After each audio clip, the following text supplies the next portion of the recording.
All right, good morning, everyone. This is room 404. We're going to start about the presentation on actual versus presumed methane emissions from flares. And let me go ahead and introduce Yusheng Zheng, PhD, PE, and licensed professional engineer, and has been instrumental in building Providence's air quality business. He currently serves as the CEO of Providence Photonics, which is engaged in pioneering technology and research related to advanced leak detection and industrial facilities. He has done numerous presentations at a variety of conferences, and Mr. Zheng has earned his PhD in environmental engineering from the University of Illinois at Urbana-Champaign, and his MBA from the University of Texas at Dallas. So I'm going to give the floor over to him.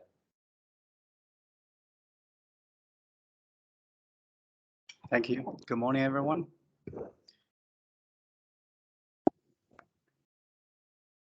Do you have your laser pointer? If not, okay, that's. Oh, yeah, there.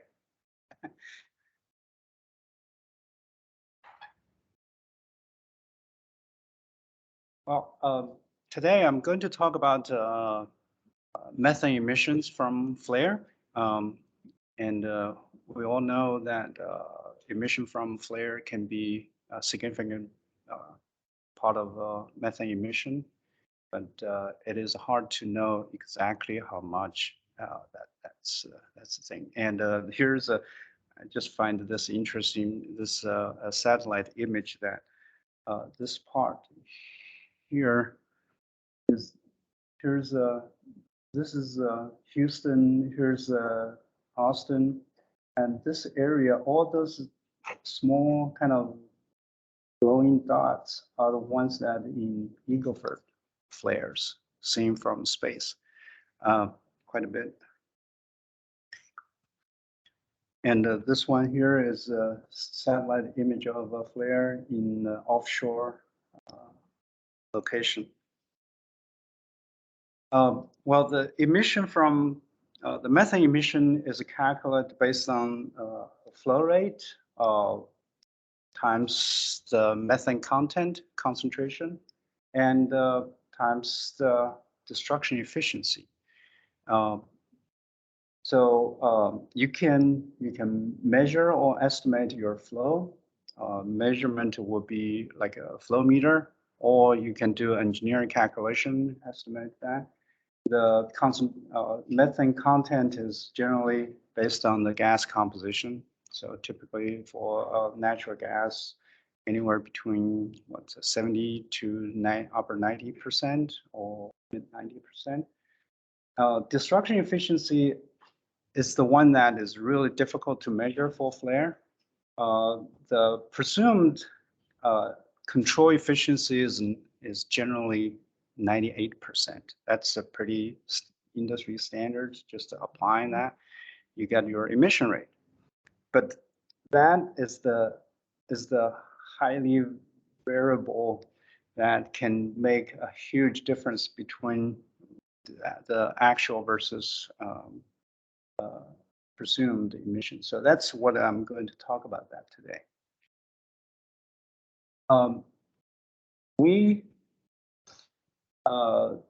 We have developed a method called VISOR acronym. It's a video imaging spectral radiometry method, and with that device we can actually remotely measure the combustion efficiency of flare.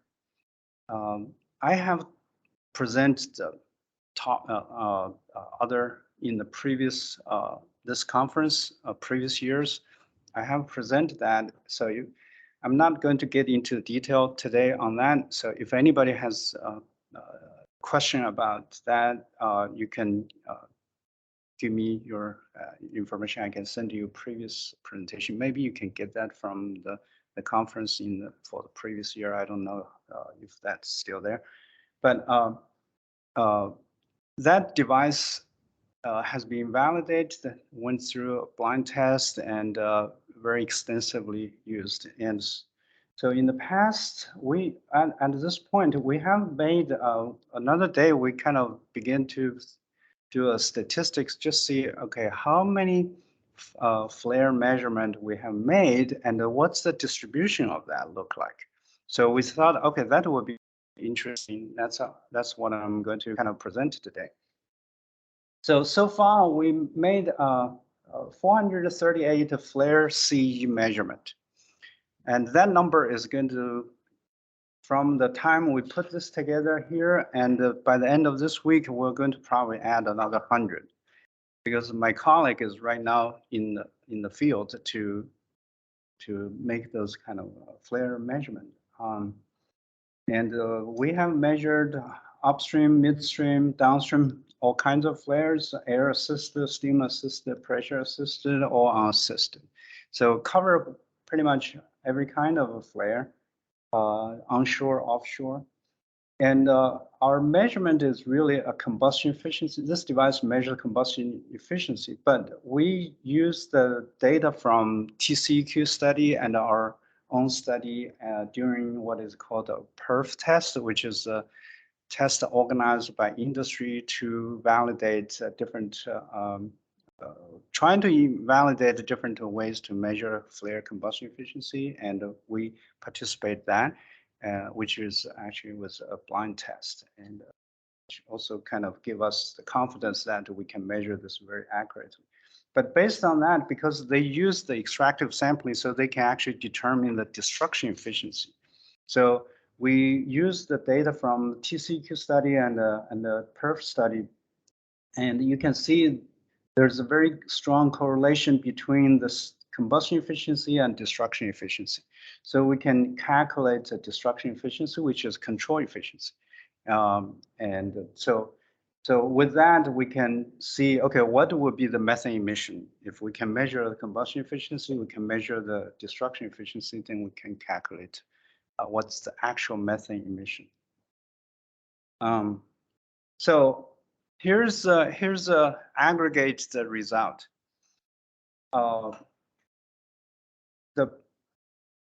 As we expected, the performance of flare kind of have this bell curve type distribution. Interesting thing is the peak of that is not really and the presumed one. Presumed one is this again, the x-axis is CE, the combustion efficiency. Destruction efficiency is a little bit higher than that. The reason is you could destroy methane, but not oxidizing all the way to CO2. And that's why destruction efficiency is generally high, slightly higher than the combustion efficiency. So EPA made a reference in their refinery rule that 98% destruction efficiency is equivalent of 96.5 combustion efficiency.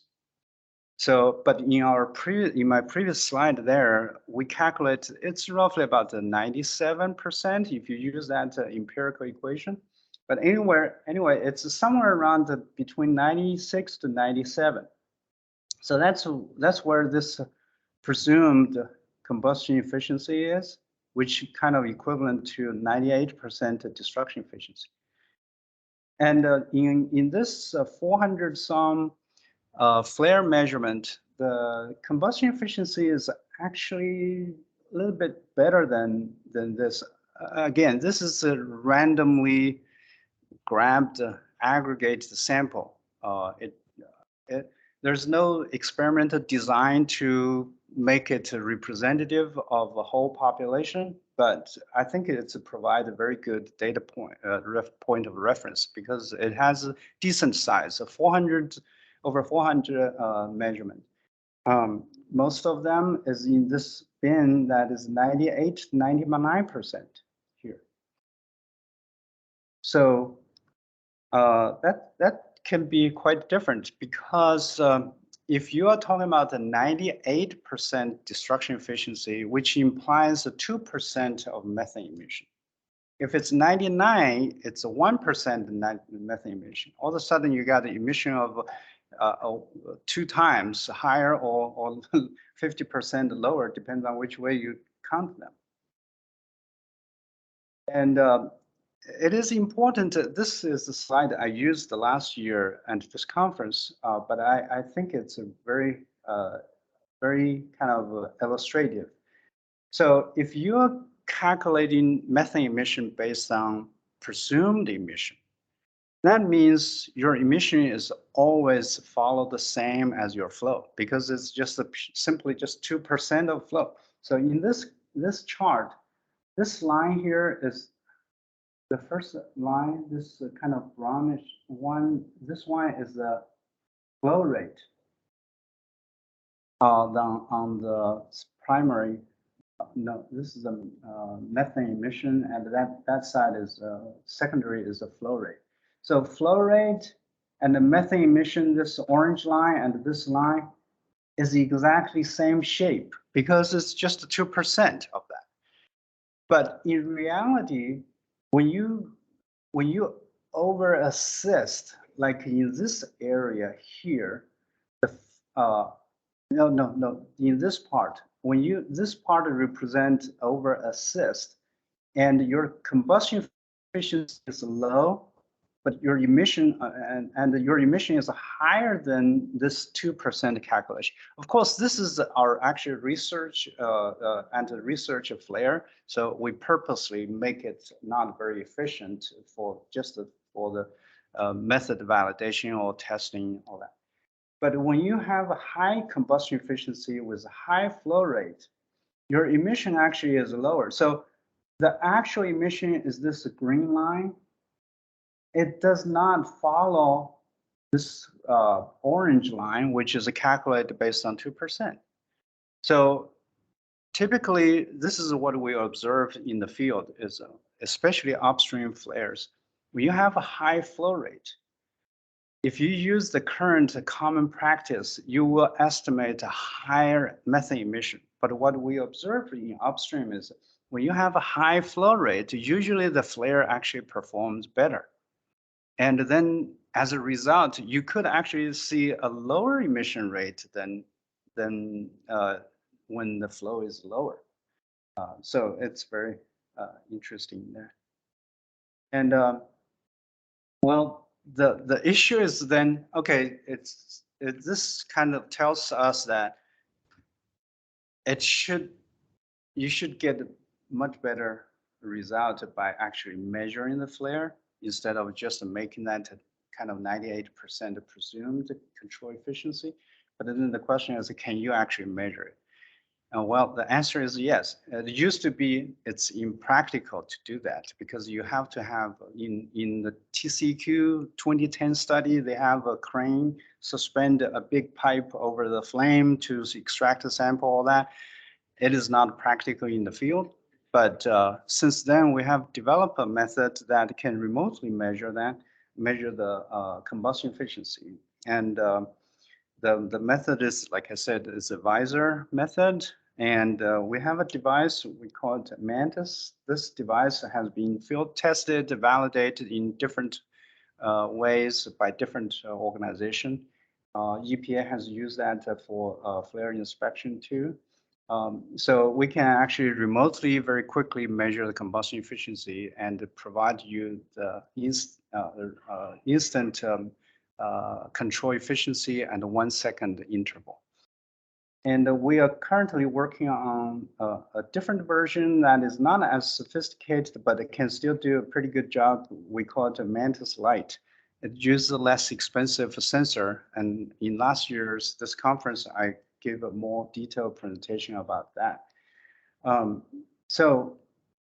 Here's both of them are visor based, and they have a lot of common features. They are remote device. They don't have to be, you don't have to shut down the process to install anything. And you can just make a measurement at a distance anywhere between 100 feet to over 1,000 feet, depends on how big the flame is. And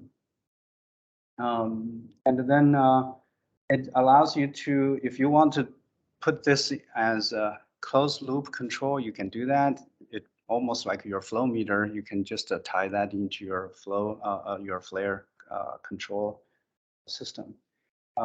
It's also suitable for a short-term study and provide you 1 second data. And in addition to combustion efficiency, it also measure what we call the smoke index. So if the flare is smoking, and the instrument will give you very high rating of smoke index. And as TCQ, one of the big outcome from TCQ study is you want to be in this what they call the incipient smoke point. The trick is how are you going to, based on your eyeball, just say, okay, now I'm in that, or you have some sort of measurement. This is so you have combustion efficiency on one side, you have a smoke index on the other side. So those two things kind of keep you in the lane to operate your flare in the optimal fashion. And it also measures the flare stability, flame footprint, and also a parameter called the fractional heat release, which is very interesting because it actually very closely correlates with your flow rate.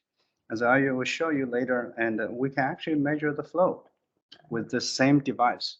So the difference between the two is Mantis is designed to measure combustion efficiency. It's more sophisticated, and the Mantis Lite is we use the less expensive sensor, and our intention is to measure the combustion zone net heating value, and which is the surrogate parameter for combustion efficiency as specified in EPA refinery rule and ethylene rule. But you can roughly estimate that combustion efficiency based on this nonlinear kind of data scattering. So that's what we were thinking about doing that. But I want to show you this one case study we recently did in the offshore flare. We used both Mantis and Mantis Lite to measure the flare performance.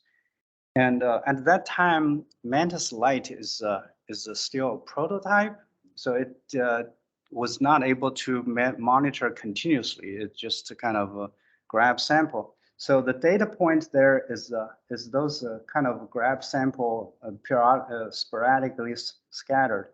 But you can see the continuous curve is the result of Mantis, and then those data points are the Mantis Lite. As you can see, it actually follows that very well. And the upper portion of this chart is the combustion efficiency. The lower portion of this chart is the smoke index. And those dots, especially when the fuel spike or when the smoke spikes here, it matches very well. When the combustion efficiency on day 2 dropped, and both Mantis and Mantis Lite actually have the same kind of very much the same measurement. So that's very encouraging because this device is much less expensive. So we also measure, as I mentioned before, this device measures the radiance come from flare, which actually is correlated to your combustion, your flow rate, your flaring rate. So we can actually measure the flow rate. This is the example of that, what we call the fractional heat release in relation to the flow rate, with the flow rate measured in the conventional flow meter. And they actually correlate very well. So, but one thing I want to mention is our measurement of flow does not reflect your flow meter will include, it's a total flow of or whatever methane is in there. If you have a nitrogen in there, that's also part of the flow. But in our measurement, we only measure the hydrocarbon part of that. That's combustible portion because the nitrogen is not contributing any radiance come out of that. So effectively, we are measuring the combination of flow rate and the combustion, basically the hydrocarbon content combined in terms of mass. For example, how many pounds per minute of hydrocarbon. So with that, and plus our measurement of combustion and destruction efficiency, then you can calculate the methane emission. And this one shows the flow rate. And we have a 3 methods showing here. One is the conventional flow meter. Another is a Mantis. And then those kind of non-continuous graph sample is a Mantis Light prototype. As you can see, it again follows very well. The flow measurement is pretty accurate. Well, now finally, what's the emission rate, methane emission rate? So we present 4 different methods. One is presumed, the conventional way is the flow meter, measure the flow, the gas composition to determine methane content, and then you have 98% of control efficiency. So that's the currently common method. The second method is you use the flow meter, but you use the Mantis to measure the combustion efficiency to determine the control efficiency. The third one is just to even get rid of a flow meter, just to use the Mantis for everything. And then the fourth one is to use the Mantis Light for everything. And here's the result. So the method 1 is very consistent with the flow because it's just simply 2% of flow. And so this chart, again, the green line shows the flow rate and the blue line is the conventional method. It follows because it's proportional to the flow. And then the actual other 2 methods either use a combination of flow meter and second method is the combination of flow meter and the Mantis measure the control efficiency. And the third method is totally based on the Mantis. All of that actually has much lower methane emission than this. For this particular flare, it's offshore flare, pretty large. And so you can see it's order of magnitude lower emission. On day 2 for this study, the flow is about the same, but the wind changed dramatically. And that particular case, that caused the lower combustion efficiency. As a result, actually, here's that previous chart showing the combustion efficiency in the previous one. And I just repeat that here. So the combustion efficiency is lower as a result, the emission is higher, but it's still lower than the conventional way of basically a presumed methane emission. So, and another point is the Mantis and the Mantis Light actually predicted in a very similar way, except the Mantis Light at that time is prototype, is not continuous. It's just a couple of data points. So in summary, and well, quantifying methane emission, the current common method is just to use 98%. And based on our over 400 flare measurement, in our opinion, that is highly inaccurate. And then, so the presumed emission can be way off. And here is a repeat of the previous chart I already presented in there in previous slide. But I add another line here just to kind of see, okay, if you use the presumed one as a reference point, if your flare performance is in different bins, your emission could be 4 times greater than 4 times or 2 times, or can be order of magnitude lower, depends on where your flare actually is in terms of combustion efficiency. So I guess really the takeaway message is if you can, and if you want to know your actual flare or methane emission, I think the most accurate way is to make a measurement, not using 98% presumed emission. That's my presentation. Any questions?